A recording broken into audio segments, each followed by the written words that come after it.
Hello दोस्तों, हम आज समझते हैं पूर्ण संख्या के बारे में।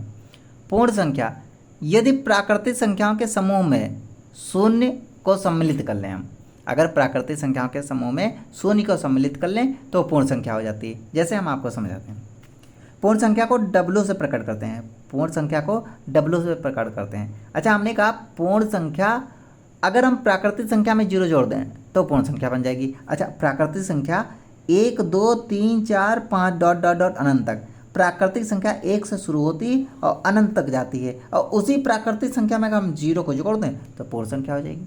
बहुत आसान डेफिनीशन है। प्राकृतिक संख्या 1 से शुरू होती है और अनंत तक जाती है। अगर हम कहें प्राकृतिक सबसे छोटी प्राकृतिक संख्या तो 1 है।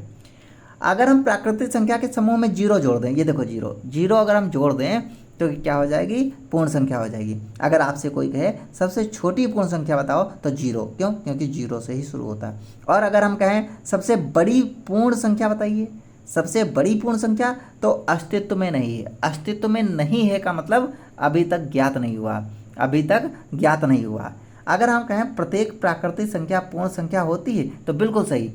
प्रत्येक कह रहा है प्रत्येक प्राकृतिक संख्या, देखो प्राकृतिक संख्या 1 से स्टार्ट होती है अनंत तक जाती है, तो कह रहे हैं प्रत्येक प्राकृतिक संख्या, प्रत्येक का मतलब सभी प्राकृतिक संख्याएं, प्रत्येक प्राकृतिक संख्याएं पूर्ण संख्या होती हैं। बिल्कुल, पूर्ण संख्या में ही प्राकृतिक संख्या आती हैं, पूर्ण संख्या में ही प्राकृतिक संख्या आती हैं। देखिए यहाँ पे 2 प्राकृतिक संख्या है, पूर्ण संख्या भी है, 3 प्राकृतिक संख्या है, पूर्ण संख्या भी है, 4 प्राकृतिक संख्या है, पूर्ण संख्या भी है, 5 प्राकृतिक संख्या है तो 5 प्राकृतिक संख्या है, पूर्ण संख्या भी है। यानी कि हम कह सकते हैं पूर्ण संख्या में ही प्राकृतिक संख्या आती हैं। जितनी भी प्राकृतिक संख्या हैं ये सारी की सारी पूर्ण संख्याएं होती हैं।